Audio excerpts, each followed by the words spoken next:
Good. Cool. So yeah, welcome everyone. Thanks for tuning in. I just want to do a few things about the Off-World Live Masterclasses in general, just to remind people. We aim to put these on every other week-ish, 2 or 3 weeks a month on a Wednesday generally. Can be any time of day on the Wednesday, but usually around 5 p.m. UK time, and just covering all different aspects of creating, using versioning technologies, and just making awesome stuff, generally kind of real-time infused, sometimes using the toolkit, but stuff that's sort of around, above and beyond the toolkit as well. This is on Discord and YouTube and Twitch. Some people get better quality out of different streams, so always good to swap between those. Comments wise, you're super open to leave comments and butt in with any questions, and I will forward them on and sort of cut in at a convenient time. So really nice thing about the live format is that, you know, it's open to discussion. So yeah, that's a big part of it. So any questions you got, please do feel free. Mostly be muted on joining the voice channel, but I'll try and flip the permissions at the end if we want to chat for a little bit.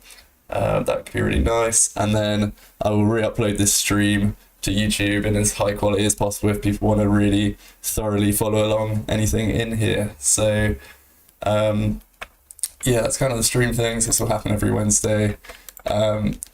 Just to introduce Kial a little bit, he's a Canadian filmmaker and has been working in the film industry for 15 years. Is that right?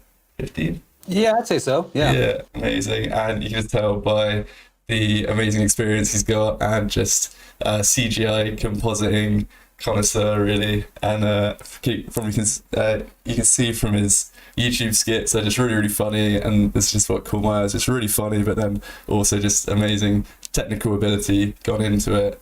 So yeah, thoroughly recommend checking out his YouTube if you haven't already. But yeah, you're all here to learn some of his skills in animating and taking mocap into Unreal and making movies in Unreal. So I think I'll just hand over to Kial already, aka MegasteakMan. Well, thank you so much for inviting me on. Yeah, I am Kial. This is my VTuber Lars, and this is actually using an online project I have called VRMocap. So this is using just an iPhone to get the data, so I'm kind of blending that through the spine. And this is a free GitHub package, which we'll be talking about later, because that's how I do all my animations in Unreal Engine. But yeah, we've done 2 animations in 48 hours, which is a huge challenge, as you can imagine. And you know, let's just actually jump into the project, because I have it open on my other computer. So let me just switch some things over here. All right, how's that looking? Yeah, can see your project file, yeah. Okay, and this switch the audio over to the other computer. All right, so if you don't know, all sequences are basically, or all cutscenes basically, are these level sequences. So I'm just going to open up this one. And spoilers for the film. I can't show the film, unfortunately, because we haven't actually screened yet. But I kind of show you our timeline here a little bit. So this is the big spoiler. Our film is about Yetis and Sasquatches. And this was all, yeah, captured using VR hardware and an iPhone. So actually, let me see. I might actually bring up a behind the scenes clip really quickly before we progress too much farther, so you can see what that looks like physically, because that might be informative. Okay. Unfortunately, there won't be audio because I already switched over to the other computer. But you can see one of the actors is wearing standard deviation helmet, Vive trackers, well, they're tender trackers. And basically, they can see what their body looks like while they're performing, which is pretty amazing. And there I am in the back with a little camera rig that I set up, which I'll show you later. So you can capture basically fingers, voice, face, body, and a camera all at the same time, which is really powerful. So I'm just going to stop that for a second here, and hopefully we're back to the timeline. All right. I'm having to switch through a lot of monitors. It's a lot of fun. Okay, so if you're not familiar, basically this track at the top is the camera cuts track. So this is where you can actually change which shot you want. So we can actually change this to a different camera angle if we want. These are kind of like camera angles that I already have set up in the scene. And you can change the edit by sliding this around. Really, really neat. You can also make a new camera just by clicking on that button. And you see this little icon down here. I'm not sure if a mouse is big enough, but this just means that this is the camera we're currently looking through. So that means we can actually drive it around and like change the angle a little bit. Like say if we want something more like that. You can also keyframe these values so we can like push in during that time, or maybe reframe a little bit. Then set down another keyframe, and then I'll tween between those two. So most of what I did in this project, unfortunately, I didn't use that cool camera rig that we had set up. I was mostly just for speed, setting up cameras like this, basically making new ones and then going into our camera cuts track, which is basically kind of like our editorial, and then basically changing out the camera. So if we wanted to make this shot the camera we just made, I'm pretty certain it's this one because we didn't name it anything. And then hopefully, yep, that's the same camera. So you can see I switched over to my camera cuts track, and now we're currently looking through that camera. You can also look at the scene, you know, without a camera. So here's a kind of a bird's eye view of the whole scene. And what I like to do is I like to make it so it's seamless, but with good timing on the actors. So how you do that is, say, let's go find an actor really quickly. Oh my gosh. It's lots of tracks. The thing is, when you start working in sequences, it has to be a lot of tracks. So here you can see there's lots of different cut points. And I've actually, because just for making it safer when you're rendering it out, you can bake an actor out. So like after you've done all your cuts, you can basically bake an animation sequence, which is all these cuts. That's what this track is. But I'll maybe make this not active so we can see what the original looks like here. So I can slide these around, right?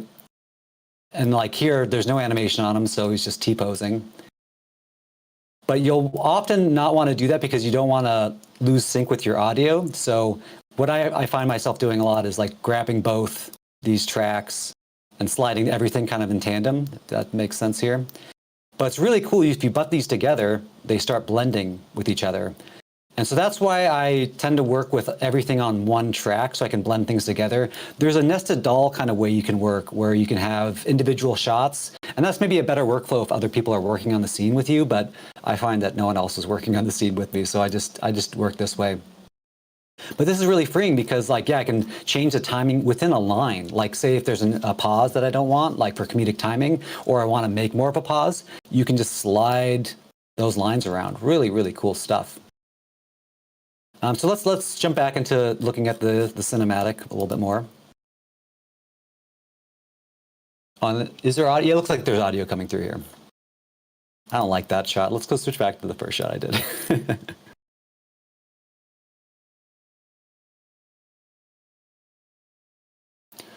Oh, that's kind of weird, right? Like this foreground arm, it's kind of annoying, right? Well, I can show you also how you can clean up motion capture in Engine. Really useful technique. So just going to grab this actor. Really cool. If I highlight him in the viewport, it actually shows me what track he is. Now, what you want to do is you want to add his skeletal mesh. So basically, this is the skeleton that the character has. And from there, you can go Control Rig, FK Control Rig. And then something bad happens, right? Like, what happened? Where did he go? Oh my God, what is he doing over here? This is not what I wanted, right? Or so I thought at 1 in the morning. Well, basically what you can do is you can make a new section that's additive rather than absolute. Absolute will just wipe out all your data. But if we just going to delete this one here. So now we should only have the additive. And you know what? It still doesn't work. What the heck, Unreal? Well, if you right click and make additive, I find it do both just to make sure. But really cool. Now you can see the FK rig is kind of adhered to our skeleton. So we didn't like how his arm is in front here, right? That's probably his left arm. So I'm just going to search for arm in this outliner here. And let's go, yeah, so I've grabbed his arm. It might be hard for me to see from this view, so I might actually jump out of the, yeah, because I want the gizmo here. Oh, it looks like I grabbed the wrong arm. Yeah, that would have been bad. So there you go. Let's go upper arm. We can basically just twist this out of the way. And let's go back into the camera view. So that's looking better to me. It's not obscuring as much. Oh my God. Can't see anything now. What's going on? Looks like he's just T-posing like crazy. So this is why you have to bake down your animation tracks often, because weird stuff like this will happen. Let's try to figure that out. So what's going on here? Did this revert back to a not additive? No, it is additive. Yeah, sometimes a control rig can be problematic. Yeah. Let's see. Maybe I'll just delete this track and start again. Let's go additive. And a lot of these tools are kind of in early access too, so I've had some problems with them, but otherwise they're amazing, amazing tools. So here we've got the upper arm. It could be also that we have to set a keyframe as well. So let's just drag this somewhere. Let's go 30. We don't want that axis actually. Let's go, a lot of trial and error for me because I don't remember which one's which in these.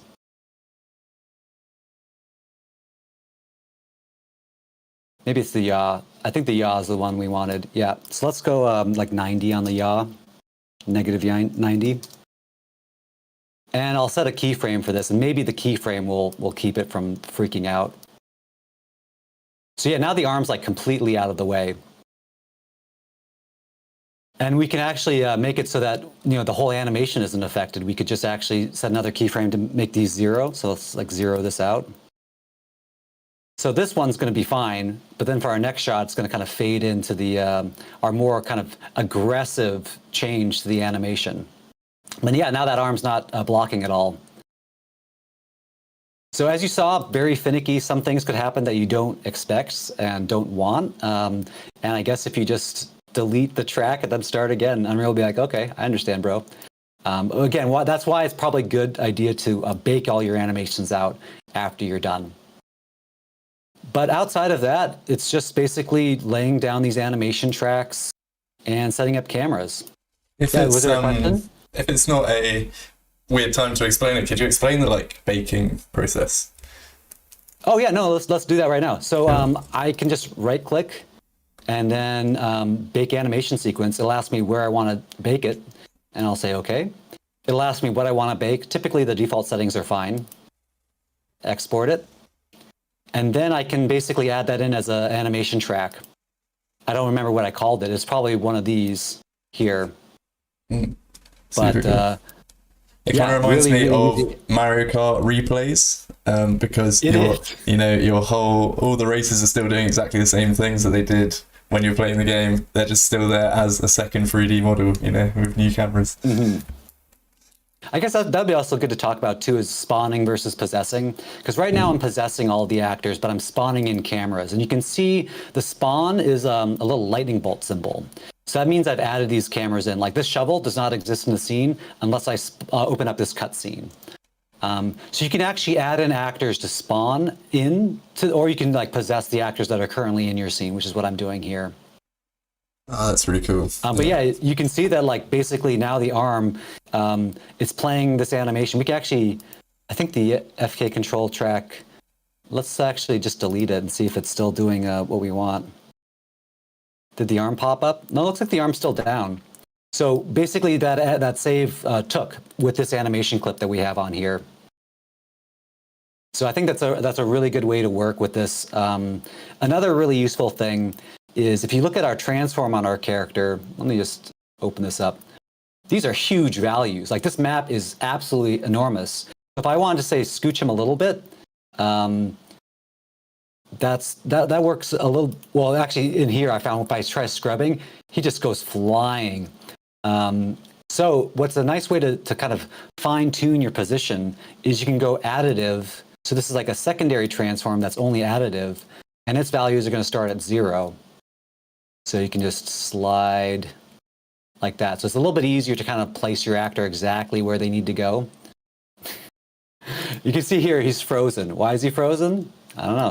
Something weird happened. So sometimes you just have to close down the sequence and start it up again. So let's open up another sequence so we can take a look at that. And Unreal Engine's great. You can just click on an object, and here you can see that's the car.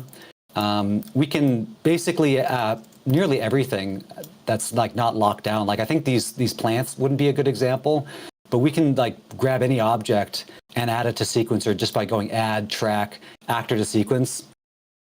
Like let's see this fog plane. I don't even know what this fog plane is, but we're adding it to our sequence here. And then we can keyframe that and add it wherever we want. But I feel like, let me actually take a look. Are there any questions in chat before we move on to the next part of this? I think we're good so far, actually. You're all right. Okay. Because I was thinking we could maybe make a cutscene together, because that might be a better demonstration of how this all works. Yeah, sounds good. All right, let me just open up Unreal Engine, and I'll show you a little bit more about how we captured the motions using basically Vive trackers, iPhone, basically things you can buy off the shelf. This is not like, I mean, it's expensive, but it's not like, you know, a crazy motion capture system. This is like kind of your homebrew basement motion capture system. Yeah, awesome. What are you using for the mocap? Actually, I'll open up my screen right here so we can. All right, so am I on screen right now? Yeah. Yeah, so we've got a standard deviation helmet. This one's actually one of the more expensive pieces in the whole system, but we've got tundra trackers, we've got Vive controllers, so we actually get some kind of rudimentary finger data. And I want to show you this really quickly before we move on. I 3D printed a rail system from my Xbox controller, and that's how we're going to actually fly cam around the scene later on. Wow, that's amazing. And yeah, I'll probably put up the print files somewhere for people to download on that. Yeah, but let's see. Okay, so this should be, this is basically my development project for VRMocap. So as I mentioned earlier, VRMocap is a free to use on GitHub open source software, which I've been developing for over a year now. And this is kind of the test scene. This is kind of like what you typically see when you first open up the example project. And so what's in here is we've got a player pawn. So this is what we want to possess. We want to spawn into this thing. So here I'm just going to actually search for auto possess. Yep, we're auto possessing player 0.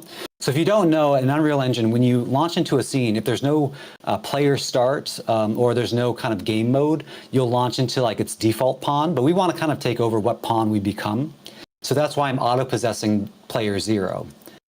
And kind of an interesting thing about this project, I'm just going to duplicate this thing here. If I change the player pawn number, so this would be player 2, we can actually have local multiplayer. So you can actually use this system with multiple people at the same time, which is kind of cool. Oh. And they all can have different motion capture targets. But I don't have any friends, so I'm just going to do it like this. All right, so basically what you want to do is inside of this object, after you install a bunch of plugins, like you need LiveLink and all that stuff, you want to add in all your Vive trackers. And so I'm just going to add in, hopefully these will add. There we go. These are all the Vive trackers that are on my body. This is using Steam VR. And so with that added, if I press play here, so you can see those are that's me back there. Looks like I'm missing the head one though. Let me make sure that my head's actually on really quickly.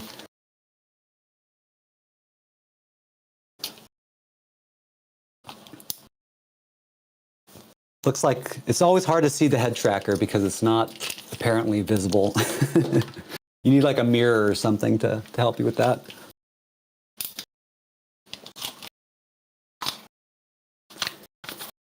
Yeah, this isn't going to look very good without the head tracker. So let me just actually open up this and see what's going on here. Yeah, I'm not seeing that in my list of trackers, which is interesting. I'm going to actually turn off that tracker and repair it really quickly because it needs to show up in our list for us to move on. I mean, actually, we could capture without it, but it'd be a bad demonstration. Like a part of the kind of live scenario is just seeing a bit of debugging as well, so it's all good. Totally, yeah. I mean, there's always problems, especially with the 48-hour one. There were lots and lots of issues that I had to kind of troubleshoot on the day. I'd say less to do with my system and more just to do with like weird Unreal kind of gotchas. Yeah. Like you saw with the control rig. Some of that stuff was a little bit weird. It's technology getting stage fright again, isn't it? Yeah, I'm trying, as you can see, I'm trying to pair my tracker, and it's not pairing. Oh, wait, did it work? It's not appearing in the list here. I might actually just swap this out with another tracker. So let me just get one from the drawer.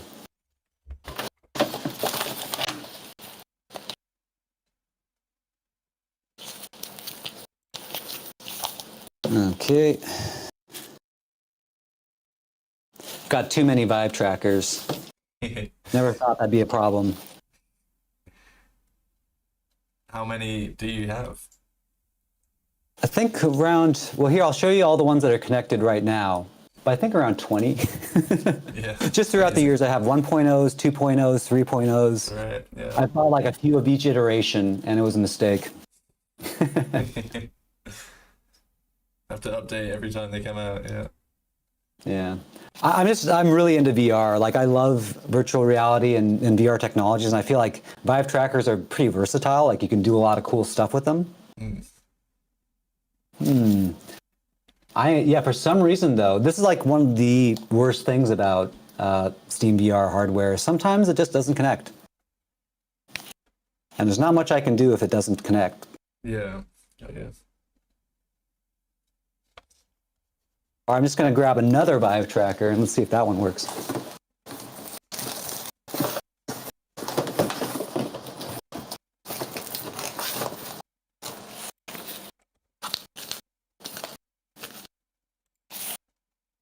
So right now I have 3 blinking Vive trackers. Let's see if one of them, who's the lucky one?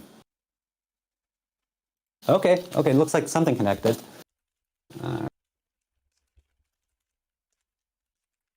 It's not on the list though. Well, I guess I can just force it through and we'll kind of persevere without the head tracker, but unfortunately the head tracker is one of the most vital ones in my system. There's a lot of other trackers we can actually go without. We can forego the chest, the elbows. There's no knee trackers. You can actually do one without the feet, but unfortunately, I don't think that's in the cards for today.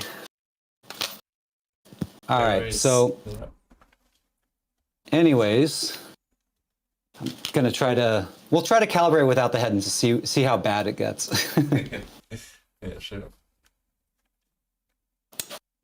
All right, so I'm not facing my screen either, so let's actually change something. I made it so that you can actually rotate how you kind of enter into the actor. So I think if I type in -180, whoops.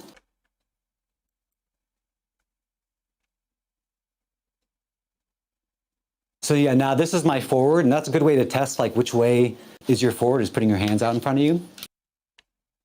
So the idea is you want to line up with the actor, and I put in this like kind of debug camera that you can access from the controllers, so you can really line up all your points. And yeah, this won't look amazing because there's no head, but so outside, like if I stand in one place, it's fine. Still kind of jazz dance feel to it, isn't it? Yeah, I'm just basically doing isolations. This is like my b-boying. So like I'm just basically doing some body waves where my head stays in one place. But yeah, this is kind of annoying. I really wanted to do a scene with my head because I mean you do a lot of acting with your face apparently, and I'm gonna try getting one more tracker out and see if we get more luck with that. USB connection. I do have 2 of the, basically one of the annoying things is you have to use almost like 1 dongle per USB. You can put them on a hub, but that gets a little bit dicey. Oh, wow. Like you should have, yeah. But, so each is its own USB input, that's crazy. Yeah, it's a lot. It gets to be quite a bit. Oh, hey, okay, I think I got a tracker here. Ooh. All right, cool. Let's see. I'm not seeing, oh, here it is. So if that happens to you, all you have to do is you go into this field and you choose your new tracker. So I'm just gonna attach this to my head really quickly. Of course, I had to drop exactly what I was attaching to my head.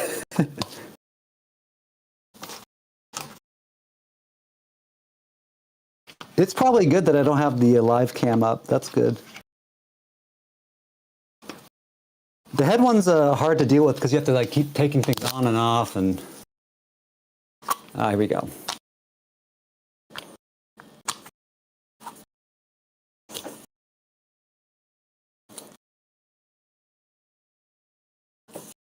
I'd say one of the worst parts of this whole process is labeling all your Vive trackers and just knowing which one's which and getting all that sorted. Okay. I did actually buy, well, I've got a really good motherboard, but I also did buy an actual USB card with different USB channels, because that's important. So you want like the card to have like lots of USB channels, so you kind of have like the bandwidth for all this stuff. All right, so that's not a great calibration, but you can see now I've got my head in there, and I think we're actually ready to go. So let's make a scene. I do have an idea for a scene, but if chat has any ideas, I'd love to hear them. My idea is basically a Craigslist deal gone wrong. So let's open up. I'm thinking we want to do this. I prepared a sewer set. Just by prepared, I mean I downloaded. Where's the sewer? Maybe it's called modular sewer. Yeah, modular sewer system. Yeah, I think it's demo. Have you had much experience using this in live broadcasts? Yeah, I actually did used to do full body for VTubing. So, but then I just found like, because I'm playing a game, using the iPhone is just much easier, much more convenient, and I'd recommend doing that. Not doing much with your shoulders and stuff anyway, are you? Yeah. Your arms. Yeah, exactly. So we don't need live link anymore. I think we can, everyone kind of gets the idea with live link here. Although actually really quickly, I'm going to switch out which iPhone I'm using, because I've got 2 iPhones here. Let's see. There, so now we've got 2 iPhones. If you don't know how to set up this, there's lots of documentation online for how to get live link face in here. But now I've got my second iPhone. I'm just going to close all this down so we have more screen real estate to look at. Okay, so this set's awesome. I love the Unreal Marketplace. I go crazy every sale they have. Yeah. So the most important components for the VRMocap system is you want the player pawn, which I don't think auto possesses naturally. You have to go in and make sure that it's going to auto possess player 0. And also we changed some parameters on it. So we want to change those really quickly here. If you change them in the scene, it won't update them. But if you actually edit the blueprint, then all your changes, let's actually move this over here. If you change it in the blueprint by going edit blueprint, then those changes are going to be persistent. So for instance, we changed the head tracker. If we didn't change that here, then it's not going to work. So I want this one. That's our new tracker. And we have a new face camera. So I want this one here. Okay, so as far as actors go, I really want to use this rat thing, because this were rat is one of the coolest characters I own. Let's bring out the were rat. So to make a new character in the system, what we have to do is we have to make a new blueprint. It's going to call it an actor, BP were rat. No, that's enough. We're short on time. We can't name things properly. Are you kidding me? Then you want to drag in the actor. And in my system, you want to make sure that they're facing the X direction. So here you can see like down here, they're facing the X. And we want to use one of our animation blueprints. Now, if we look at this character, let's see. Let's open up his skeleton. Their skeleton is pretty much the UE4 skeleton, which is good for us because that's one of the presets I have. And most of the things on the marketplace are the UE4 skeleton. So what we want to do is search for, under animation blueprint, UE4 mannequin. And then there's one more thing we got to do. We got to add in a mocap actor component. So this is one of the special components that comes with my system. And we want to make sure it's a mocap target and that it's, so it's set to be the UE4 mannequin. So that's great. I'm going to save this. And then we can basically just drag in our actor. So we should probably put in a light source too, huh? And how are we doing on time? I don't want to spend too much time on anything like tweaking the lights or anything. Sure, yeah. We're at half an hour, so up to you. Oh, good. Yeah, that's kind of where I was hoping to be. Perfect. All right, so then, so we've got that. It's a little bit less moody, but this is kind of a good work light. All right, so then back into here, we also need to get this component here. This is kind of our eyes into the world. This is the spectator camera. And you just kind of want to frame things up a little bit. There we go. Don't know why it's out of focus. If I press play, let's see if it actually, so it looks like it has an autofocus thing in. So when I press play, you'll notice that like this ring that was around me snaps to the actor. And that kind of shows me which actor is going to be possessed by which player pawn. So let's just try it out. And I know this isn't going to work. So let's see here. Let's see. Yeah. So it, you also have to be clicked into the viewport to get inputs. And that's how I'm actually controlling my system is through Vive controllers. So the character's sliding away. Not the desired reaction, he's just retreating back into nothing. So I find that like if you don't actually import a character using the skeletons that are in my system, so for instance, here's our mannequin skeleton, we have to retarget the animation blueprint.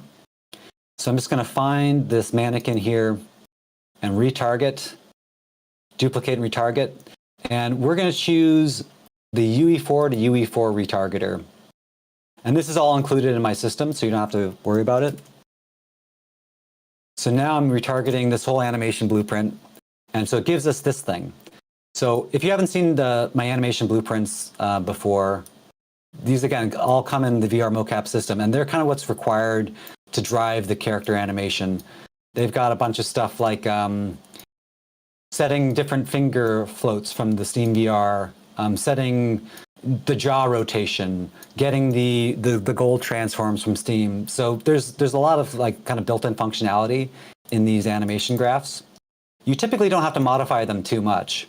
Oh yes, audio-based mouth movements. We're going to also want to turn that on because we don't really have blend shapes for this actor, but I know we have a jaw. So let's actually open up the player pawn. There's a lot of fun options in here, like audio-based mouth movements.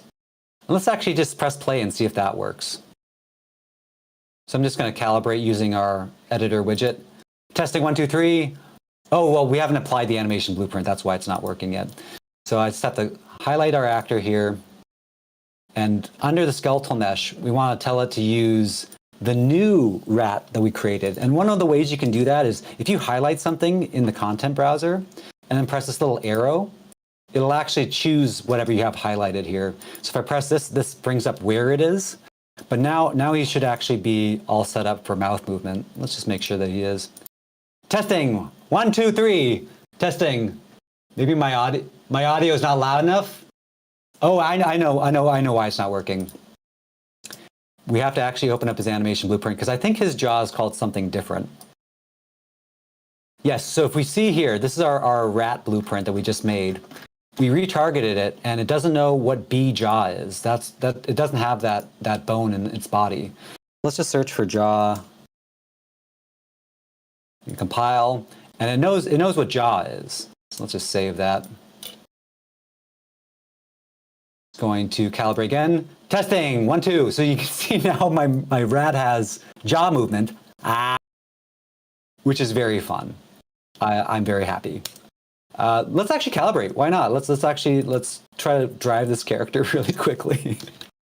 This is like why I developed the system. Is like I just wanted to download a character, put on a few components, retarget an animation blueprint or two, and then become a rat. That's my dream. So let's just use this. You can see the proportions of the character are way different. The closer, the better, but my system doesn't care too much. All right, so here we are. We're now a rat creature. And should we record the rat? Is the rat the seller or the buyer, do you think? Gotta be the seller, I think. Okay, yeah, that makes sense to me. Yeah. Let's record our buyer first, because that might be easier. So I'm just going to basically make sure that the actor under the mocap actor component, make sure it's not the target anymore, because we want to actually target a new actor for this. And I've actually got one of the actors from the 48-hour film that I made. It was kind of like Jimmy Neutron, but as a bro, like Chad Neutron. I love his hair. He looks so good. This is a Character Creator 3 model. And basically the difference is he has a Character Creator 3 animation blueprint. Like if we actually open up my VRMocap folder, which again, free on GitHub, I've got all these different kind of skeletal kind of presets. So he's the Character Creator 3, and I just have to tell, that he's the motion capture target for player 0, which is 1, and he's a Character Creator 3 preset. So let's load into the actor. I'm just going to do a quick and dirty calibration. I don't need that camera. I think this is pretty close. Whoa, dude! So now we're ready to go.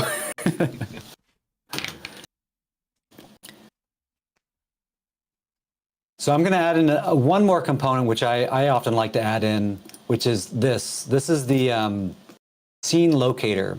And what's cool about this is if you put one of these in your scene, the root bone of your character, no matter who it is going to snap to this. So that way, if you need to reconstruct a scene in, say, Maya or Blender, you can basically zero out the actor on one point, and then the relationship will be preserved between them. You can also, say, attach them at runtime to an object, like, say, even this in sequence, which we'll probably do, and we can move them around to get a better background, or just basically move the whole scene in tandem. So we've got this thing in here. I'm just going to press play again. Now, we've already calibrated this guy once. We don't have to do it again. I just loaded into the actor using some of the keyboard kind of shortcuts I have. I've got a bunch of little handy button presses I can do. So we can see the actor from, this typical view. You can see this view when we're acting. So maybe we get like a better example of, oh, this is what their face looks like. We can do like, let's try over the shoulder. Oh, wait, this is my selfie cam, which you can also do as like a kind of, if you want to do like a backrooms animation, you can also record like, almost like you're recording that way. Really fun to attach cameras to this stuff. And yeah, here's like kind of like the behind camera, which, if you want like almost a Resident Evil 4 style camera, you can do it that way. But let's actually, I think I liked, let's see, this mode for acting. We're not getting great performance. So let's open up this widget over here. We can actually change it to potato mode. So what potato mode does is it kind of lowers all the settings and basically makes it unlit. So you might get a little bit more performance once our shaders compile here. But there's a lot of fun functionality over here, like ragdoll. If you need to just like say kill your character instantly. Physical animations are kind of fun too. So what these basically make for is like I can't actually collide with objects as easily. I don't think there's actually a collision set up for this rat guy, but you can make it so you can have some kind of Rock'em Sock'em Robot style animations. And yeah, there's like a few other things, like a frame actor button, additive emotions, like I can make this guy angry. Doesn't look like he's that much angrier, but trust me, he is. I can feel how angry he is. Changing the focal length. So lots of things you can change if you're not, say, at the controls, right? Because sometimes you give this to an actor and like you don't really have time to teach them all the buttons, all the things. Like you can calibrate the system for them. You can get like readouts on what actor's controlling what. Like, let's see. Yeah, we can, if we had multiple actors, then that would update. And this is probably the most important thing that I've added is the visualizer of the audio levels, because sometimes your audio input is not what you expect it to be. These shaders sure are compiling. Maybe I'll just actually stop this really quickly. And let's switch scalability low. Yeah, I think that's what it's preparing, is like the low fidelity shader. Might as well just wait for it to end. But yeah, then we'll start recording a scene. So I was thinking that he's trying to buy a skateboard, but if anyone else has any other ideas of what he's trying to buy, let's see what we have in here. I have the biggest prop pack too. We could look in here and see what props there are. Maybe a barbecue. I kind of want him to be holding it so I can show you how you can attach objects to an actor. Yeah, that's really ridiculous to hold then. Well, let's put in this ice cream here. Yeah, it needs to be ridiculous, doesn't it? Just the bag of trash. It's kind of funny. Mystery bag. Yeah. Yeah, mystery bag. Okay, maybe that's what it is. All right, cool. And of course, by adding in more actors, there's more compiling. But we're almost there. We're almost there. I might actually close this down so we get a bigger view at our project. Maybe it's worth just mentioning your toolkit you got going on there. That's so cool. That's something that you've made. Is that just in the process of just doing this stuff over and over again? You're just like, oh, I need to make this preset. Exactly. Yeah, that's exactly right. So it's over a year worth of development. Like one of the shoots, I'm like, oh my God, I recorded all my audio through my VR headset versus my lav system. And that's why I put in this audio waveform so we can see, oh, the levels aren't strong. Why aren't they strong? So like there's lots of kind of, things that would be useful on a shoot. Like say, for instance, this locator thing I think is really, really cool. Yeah. And yeah, again, like all on my GitHub, which no one uses. So there's some really cool ones too. Yeah, check it out. Yeah. I've got this Mocap actor sound component too. Now this thing is really interesting. Looks like the compilers are almost done. But this will actually generate sound effects when you move. So like say if you move a tracker like left or right, I'm just going to open up the blueprint to show what it looks like. This one's a bit of a mess. Okay, let's see. Can I actually open up this blueprint? Oh, I might have to actually open it up another way. We'll record and I'll show people what this does later, but we might be able to hear some of the sound effects from it. And actually, that reminds me, I should probably switch over the audio so you can hear this computer when we finally do our scene.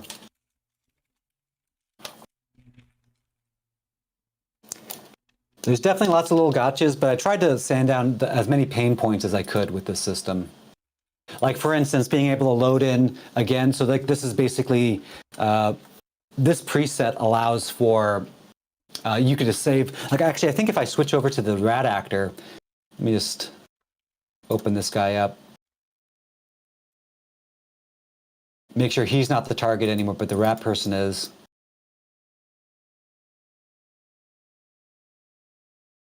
If I press play and then load, each actor with a different name has a different kind of profile. So like I'm using the save system in Unreal Engine, so you can just load back into the actor. And every time you recalibrate, it saves over the last valid kind of configuration. And what I'm tracking is basically what the offset is from this tracker to the bone that it expects to control. But yeah, let's do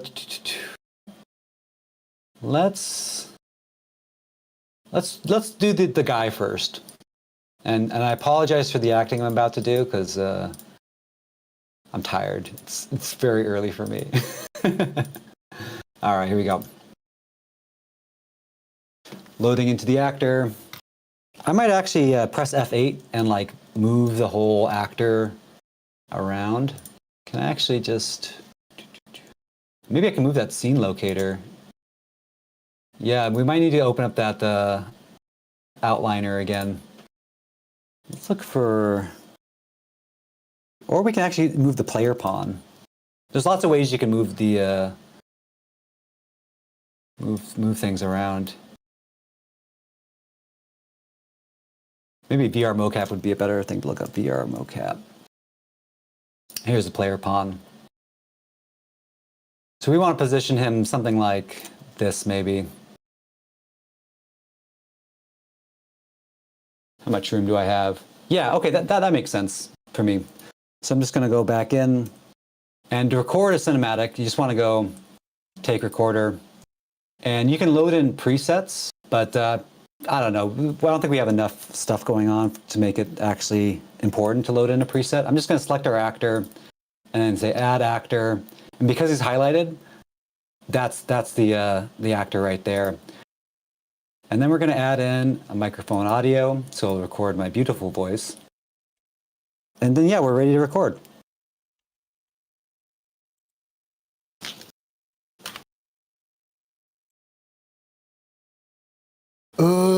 Hello?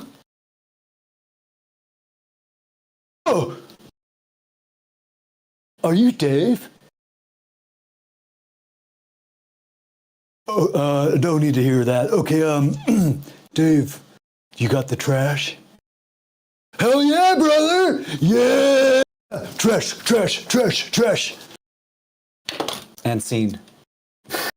30 seconds of cinematic gold. That was amazing. What a treat. Thank you. I don't know if I'm going to be able to hear the rat back at the same time, or hear him when I'm playing as the rat. I'm not sure if I'm going to be able to hear him, but let's move him out of the way for a second.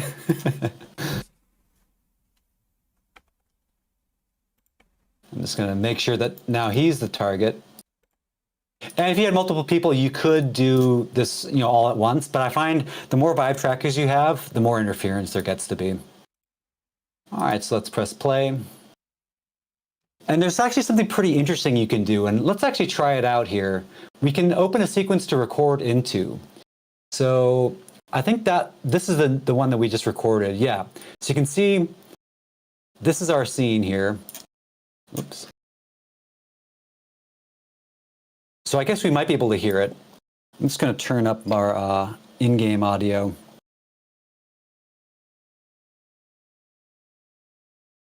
Oh, and I was recording through the wrong mic. After all that, I told you, yeah. You can hear it, but it's quiet. It's quiet. But anyways, we can actually record into the take with the new actor. So I'm going to basically, yeah, let's do that. Let's record into the sequence we just made. But I don't want to record this anymore. I want to record the rat that we have. So let's highlight him, the were-rat. And I guess it's probably worth it to change our audio settings. Because every time you basically SteamVR will just like hijack whatever sound settings you want and make it the HMD mic, which is typically what you want, but not right now. Yeah, that's what totally happened. All right. Well, I've changed my audio settings, so now the rat will have better audio.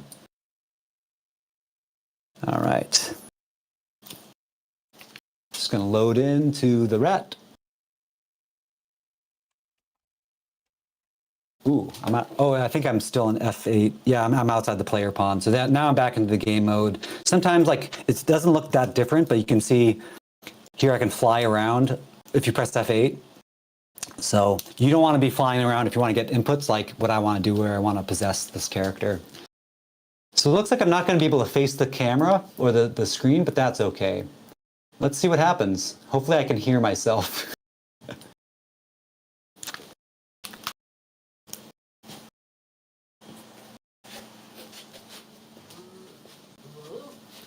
Hello. I am a rat. I'm Dave Rat. It's a given name. Ah, I have the trash for you. All right, that's good. Oh my god, the voices are amazing. Oh, thank you. Yeah. So I think, Really you know what, awesome. we did it. We made a cutscene. Yeah. Or did we? I don't know. Let's actually open that up and see what we got.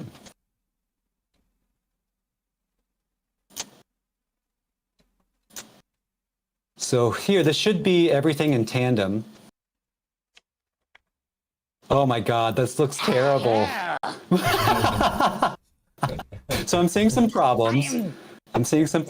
But this isn't bad. We don't need take recorder for the moment. So I'm gonna just close that down.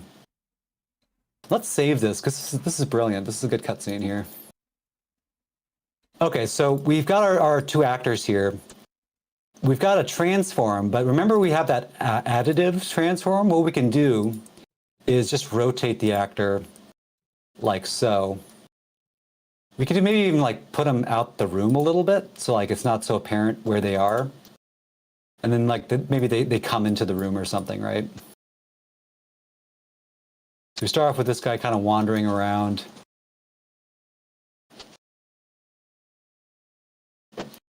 Hello. This is already amazing. So you notice that that reaction is off, right?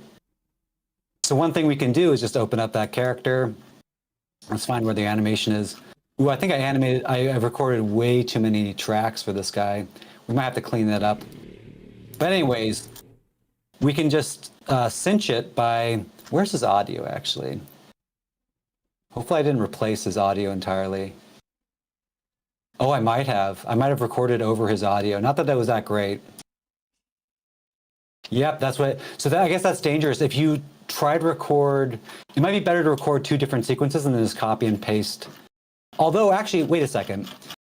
This is non-destructive. Of course, we still have that audio. If I go audio, track, and I think it was like, what was it? 106 was the first one we recorded.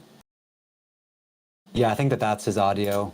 And we can make it blast the levels. Oh God, maybe not like that. Yeah, so there we go. Now that's in sync. So again, we want to move basically the animation and the audio at the same time. So this reaction here, what I want to do is grab both clips and then I think it's Control/. Yeah, that's like that. To make an incision. Oops. So when is it? Oh, I cut the rat. Whoops. Where's the other guy? Oh, he's up here. Sometimes it's easier to actually make an audio track inside the other actor. Like for instance here, we go audio. Whoops.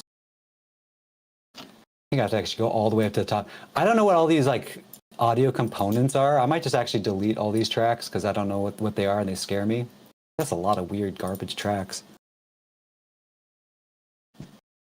Oh, you know what that is? I know what that is. That's because I added the sound effects generator to them. Normally I add that after the fact. That's interesting. So that's like being picked up. Exactly. Wow, that's fascinating. I think it's crashed, but we'll see what happens. Oh no, cool. Nice. All right. Yeah, look at Unreal Engine go. Even when it crashes, I'm never upset because it's doing so many things and it's working so hard, you know? Yeah, good point. All right. Other programs like Premiere, if it crashes, it's the devil and I hate it. Yeah. It's like you're on job. I know, yeah. So here we go. Now we've got like inside, or actually at least closer to this actor, we've got that track. So that's going to be easier for us to kind of mentally manage. I'm going to slash this. Let me just move this back. Hello. That's pretty good. And you notice like there's like a pop there, right? Well, we can just, smooth it over like that. So I changed positions, but we can just be cutting away from that actor in the meantime, right? All right, so that's a little bit better timing there. I am a rat. Let's also cinch up that line too. Are you Dave? So this is basically the process of making a cutscene here, like that. And let's actually add that trash bag.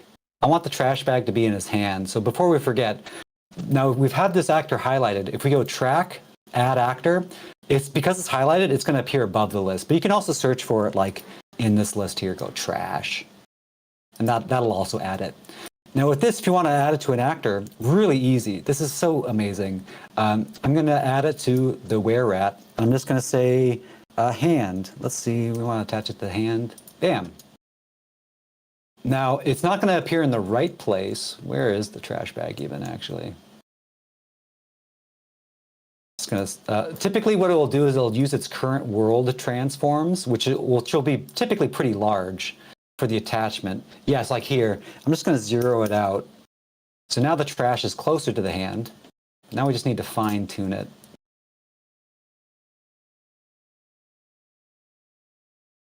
This is, we're making art here.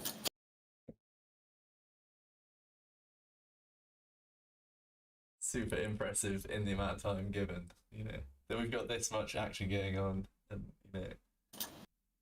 Yeah, totally. I mean, that's that's the only reason we were able to make a film in 48 hours twice, is because Unreal Engine has all this stuff built in. And a lot of the coding I've done has been aimed at making things fast. So we've got our were-rat skeleton in here. Let's try one of my special control rigs that I've just added to my system. So I'm going to turn off filter by skeleton, and let's just look through all of these. I've got this really cool hand rig. I think I'll just search for hand. VRMocap hand rig. All right. So opening up a control rig will change kind of your viewport, like how you got all these cool poses and stuff. And actually, let's open up the poses, and because that's a really cool system that's added with the control rig. So I know that I've got some poses built into my VRMocap system. So under Assets, Poses, I've got these hand poses here. Let's just dock it. I think I want large grip here. So what you do is you highlight this and you say Select Controls, and then you paste Pose. And so that actually updated the hand. Maybe not super apparent, but let's actually change the, see if it works there. You can see it's actually changing.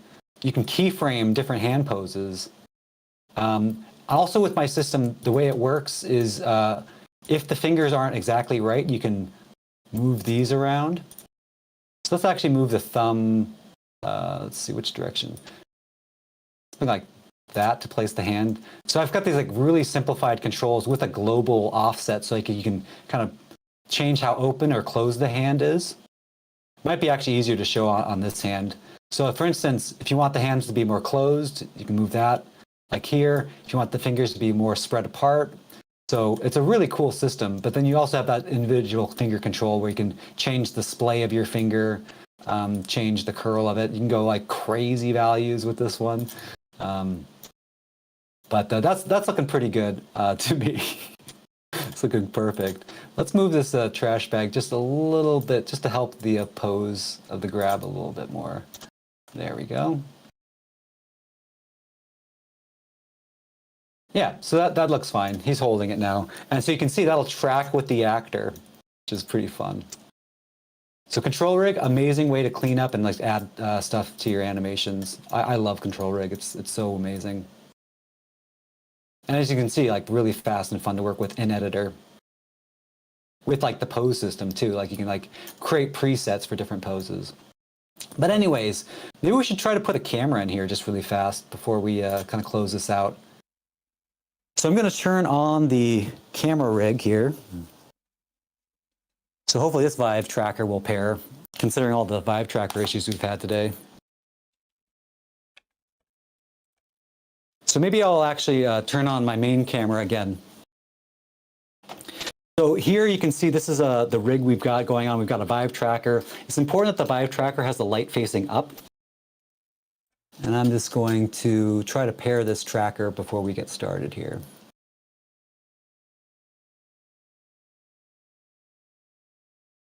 All right. Are there any questions in chat, by the way? I think we're all good so far. Yeah, please do butt in, people, if you got any questions. In the Discord as well, you can jump in the voice channel notes for questions as well. Mm-hmm. Yeah, because I think we are kind of wrapping up. We're getting close to, so we can definitely take questions soon. So think of some if you have any. This thing is not. I don't know what's up with my Vive trackers today, but it's just not syncing. But maybe we can take the one off my head, just put it onto here. Oh, it's a kind of like weird virus angle, isn't it? Head sucking angle. Yeah, it's fascinating to because the way they have live link set up, it's really easy to do this kind of stuff, which I love. So here we just took off our head tracker, and actually I probably don't need this helmet anymore. Ian Davies has a question. This is awesome! Exclamation mark. Yeah, thanks, Ian. So now we've got what was our head tracker onto this rig. I'm just going to open up our spectator camera. Under details, we've got this tracker live link transform. This is the one that was our head, and now it's going to be controlling our camera. I'm going to make sure it's always tracking. You can also change things like the tracker smoothing, what subject you want to focus on, all that kind of stuff. But another important thing for this is I've got a lot of code in this camera, and you don't necessarily need all that when you're making a cutscene.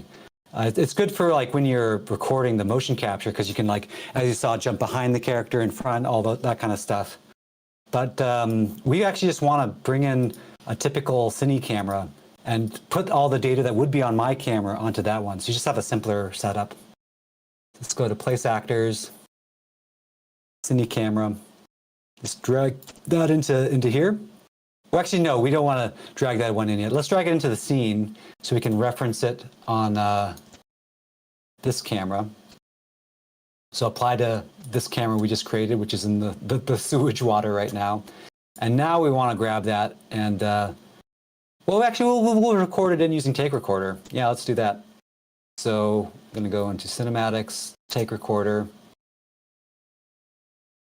Oh, there it goes. There, it had enough of us. Finally got the crash. I don't know when I saved, but again, I'm not even mad. It was doing its best. Yeah. Packing a lot into a short time. Sure. So. Yeah. Yeah, we got quite a few crashes. I often would record not in the scene, which is kind of annoying because you don't know where the walls are. Like, you can set up proxy objects, but like when you have 48 hours, it's kind of, you want to be as spry as you can. And it's really nice to show the actor, like even that POV mode you saw, the actor could say, well, what's to my right? And you just show them on the TV like, oh, okay, I know what my POV is because like you're showing me literally what's in the world in front of me. Yeah. So there's a lot of benefits to recording it in the world and setting up and scouting in the world, which is cool. Did you find you had to do more cleanup after with this shorter time frame? Typically, I'll just use the mocap as is. But as you saw, like there's some things where I wanted to lower an arm just so it's not blocking frame, or move ahead so that the eye line is a little bit better. I think probably next steps for me are probably like an eye rig, so you can like change where the eyes are looking and that kind of stuff. But it's hard to figure it out because it's all controlled by iPhone, so it's like a float for like how far in what direction your eye is looking. So it's a little bit harder to do an override that's, you know, more visually pleasing and interesting. Right. Yeah. All right, so we're back up, kind of. Hopefully we have most of our cutscene intact. If not, I mean, no big loss. We can recreate that in 5 minutes, as you saw. We can do stuff really fast. All right, I'm just going to add in our live link XR. That's important. There's all of our trackers again, because we are going to need to use that head cam one. And again, all the cinematics are level sequences. So we just want to open up this one. The aptly named 106. Okay. So it looks like it didn't save all the camera creation stuff we did. So we're going to have to go through that step again. But no problem there. Yeah. So again, place actors. We're going to look for a cinecam. Drop that here. And here I've got like a field for apply data to another object. Oops. I'm trying to also make the screen bigger so people can see, so it doesn't leave me a lot of room to work. Cool. That's good. And then we're going to add this actor to the take recorder. I'm just going to save this scene. Why not? Okay, great. So remember that trick where we can add an actor into a sequence? We can record it in. Let's do that. Let's go 106. So we're going to try to record our virtual camera. There we go.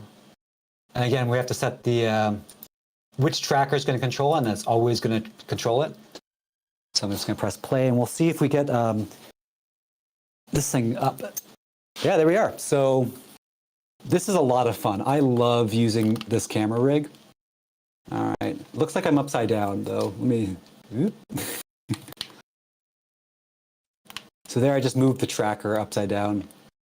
So you have like ways you can elevate and de-elevate. I'm basically flying around with the Xbox controller. You can change the focal length. So if you want something more zoomed in, I'm thinking something a little bit more claustrophobic would be cool. All right. And also I noticed on our take recorder, we're set to record the where rat again. We don't want to do that. We want to record that cine actor. So I'm just going to find actor, what is it called? Cine actor 3, I think, or maybe it's that one, cine actor. And so that'll record, and we don't want to replace our audio because that was a bad thing we did last time. But yeah, now we're recording the cine actor, which should be, if I press F8 to kind of escape, that's me right here. That should be cine actor. Oop. Let's make sure the cine, grab that. Yeah, looks like that's what we're going to be recording is this guy right here. All right, so I'm going to press F8 again so I get control back into the system. And let's press record.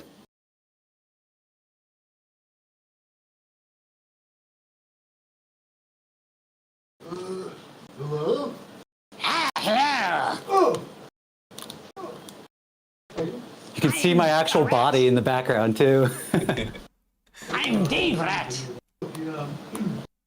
So it looks like he's not moving for some reason, but let's figure that out. Okay. So now if we open up the sequence, it should have a new camera. Yeah, it's got a camera cuts track. And here's the camera we just recorded. How cool is that? Hello. It's amazing. I don't know. I think this stuff's really, really cool. Yeah, I love it. I love it. So cool. Also, when you get the just like natural wobble to everything as well, because the live track is. Yeah. Looks like the were rat has no animation anymore. But, you know, it still exists in the system, so we can go, I think it's 06, right? Oh, wait. Did it actually erase over it? See what, oh my gosh, I guess it did. That's weird. That's super strange. Let's look in here for animation. Oh my gosh, yeah. I guess it didn't save. Well, so we'd have to record the rat animation again. It's probably a good idea to save all at a certain point. But we can just maybe add in some idle rat. Let's go animation, see if there's an idle. No, there's no idle. We'll just have him constantly attacking. How's that sound? It sounds good. Yeah. Oh, the attacks are so short. Yeah. Well, anyways, it'd be really easy for us to go back in and record the actor again. But yeah, I feel like that's kind of the process, and I hope that was informative. And I find it really fun and rewarding to like see what's in your head on screen so fast. It's really cool. Yeah, definitely.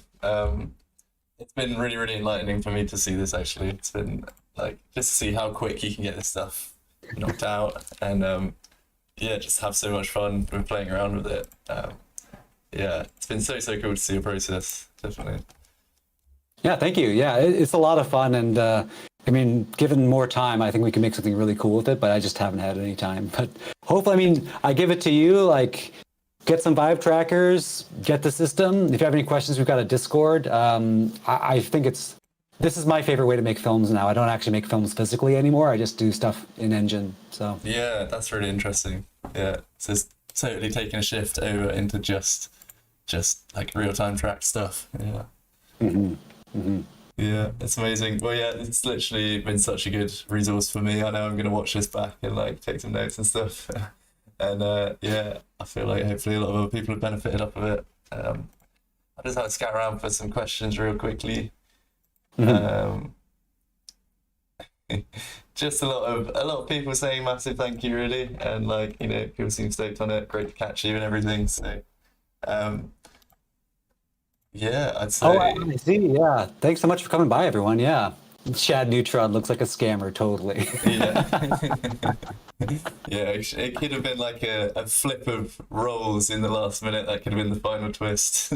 Chad is the real rat. Oh, I only got 50 on me. Sorry, bro. Yeah. Someone's asked, what is the file format if you upload already captured mocap data, and how do you attach that to Actor? Yeah, so that's a great thing about Unreal Engine. So like these will come in as like asset files. So here, this is what the animation records to. And you can see this isn't even the skeleton we recorded, but this is basically what you'll get. What's really cool is you can actually, I think you can just asset actions export and like make it an FBX, like there, straight away. FBX with blend shapes, which I was never able to do in Unity. That's actually why I switched over to Unreal Engine, is because I couldn't actually get an FBX with blend shapes. But so you can basically, that's one way to get your animations out. For getting them in, same process, you just drag in a file like an FBX, and you just have to make sure that when you're importing it, you have import animations, import morph targets. It'll try to create a new skeleton if it's if you don't have a skeleton that's already in the project. I find like with Unreal Engine, you want to make sure you have as few skeletons as possible. Like try to grab a skeleton that's already existing in the project and apply the animations to that if it's applicable. But it's yeah, getting stuff out of Engine is insanely easy. Like round tripping stuff, super cool. Yeah, really cool. I guess yeah, if you got all your skeletons set up the same and stuff, it's all just swap stuff in and out so nicely. I guess you got You can even export FBX for this object for any of your actors. I don't know if you can do the whole scene. Maybe you can. It doesn't look like you can do the whole scene, but you can do individually, looks like. I think that's for the best. It's deciding you don't want to export all of that in one. I can see the benefit by accident, and it just does not like it. Oh god, yeah, that could be bad. Yeah. He still got his trash bag. That's cool. And then yeah, with the control rig and stuff, I guess that's all just already set up if you got the same skeleton, right? Like all your OKs and stuff. Well, that's the interesting thing about that, like hand poses. I'll open up that control rig really quickly. Well, that's actually just go into my project. I'll show you some of my control rigs. And these are like, this might be a good learning resource for people who want to learn control rig. Because I have all these set up and you can take a look at how I did them.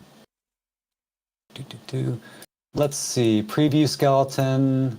I'm going to choose a many face. So that's, there we go. Oh, whoops. Oh, this is this is the wrong hands controller. I've got two hand controllers. I've got so many control rigs. All right, let's open up this one. Basically, this is the model that I set it up for. And because the finger bend rotations were the same direction, it just worked for the rat. So this is how I built it. You also have a switch in here. I think if you go to IK, turn that on. So it actually will switch between your FK and like a more IK approach for the finger placement. So I don't know how you turn that on in control rig, but like when you're in sequencer, but you know, if you want to author animations, you could also do more of an IK thing versus FK. But I'll show you actually, this is, yeah, let's open up, I think the mannequin one. This might make the most sense. The way I'm using my system is I have a full body rig that I set up where basically I'm faking in elbows occasionally. Like I don't think it's actually set up to fake elbows at the moment, so that's why the elbows are pointing to 0, 0, 0. That's yeah, this is where the elbows are, and I can't move them unfortunately. But this is how my IK setup works. This is your pelvis tracker. This is your chest tracker, and if you don't have that, you can fake in a chest tracker. And so you can look at the logic on how I set things up. Typically, I'll like look at the bone name that I expect, and I set up a control to be at that exact point. And then we, from there, move that tracker based on, or that goal based on where the Vive tracker is. And so you can see like all the magic is here. Like you can basically tear this apart and like, I'm using basically 7 points of data to like drive these characters often. And this is like, here's the clav, how the clav is set up to like use an aim target. Then it goes into basic IK, got full body on the spine. So yeah, there's lots of fun stuff in here if you for building your own characters, you can like just take these control rigs, and for the most part, if the bone names are the same, you can just copy and paste this rig onto your character. Cool. Had another quick question, which is which iPhone holder helmet are you using? Yeah, so that is the standard deviation, and they're quite expensive, but I love it. It's one of the best things I've ever bought. I think that they worked on Planet of the Apes, so like they basically do high grade Hollywood style setups. It doesn't look like it, but this thing probably weighs about as much as like a small tennis shoe. It's so light, and it's engineered so well to cup the back of your head. You barely feel any strain at all. I mean, obviously there's something, but like it's almost like wearing nothing at all, as Ned Flanders would say. Yeah. Amazing. Yeah. Another question is, how many Mocap players can you record at the same time? I think I have it set up so you can do 4, but bad things will probably happen. I find that tracker interference is a big issue, which is actually one of the things I've done in my system is I've made it so you can do tracking with only 4 points of data. You basically fake in your feet, but even still, I find like with occlusion and all the different bodies going on, it's sometimes, I just record one at a time. But my next step for the system is to make it networking, so that you could have a PR volume upstairs and downstairs, or maybe in someone else's house, and then network them together, and then maybe motion capture that way together. Amazing. Yeah, I think someone else. I really want to do it all at the same time. Yeah, that's the thing. Yeah, the interference and how much your machine can handle and stuff, I guess, isn't it? Someone's It's also like a saying. bandwidth thing, yeah. Sorry. Yeah. Bandwidth thing. Yeah. Someone was saying, how many did you have for that? That you're recording then? Yeah, well, we can actually, I can do a demonstration of what it looks like with less trackers, but right now I think I have, let's see, we've got 1, 2, 3, 4, 5, 6, 7, and then the controller, so 9. So I guess it wasn't 7, it was 9. But typically I'll do 7. The elbow trackers are not that necessary. I've got a pretty good fake solver that basically looks at where your back is, look at where your hands is, and like tries to like estimate based on the rotation of both where your elbow should be. Works pretty well. Yeah, super cool. Great, cool. I think you've bestowed a great amount of information on us in this. It's been really, really cool. So yeah, just want to say appreciate it massively again. Appreciate your time, and everyone check out Megasteakman's videos. And you got the 48-hour film challenge coming up. When's that released? I think it's June 7th. It's going to be screening, or there's actually several days, so I'm not sure where we placed. But it's going to be like early June. If you want to, you can watch Red Tape, which is our film from last year when the system was new. And oh boy, there's some funny stuff in there. Like, for instance, I didn't load in the player height at the right time. So like all the necks were like this, and it's very funny. I love that film to death. Yeah, well worth a watch for sure. I'll link all of this in the description. But Oh, thank you. yeah, super worth a watch. Cool. Yeah, thanks so much, man. And I'd just love to see what you come out with in the future. Thank you so much for having me on. It was great to talk to you, and I love the questions. They were great. Awesome. Yeah, thanks everyone for getting involved. Really great. Yeah, take care. Cheers.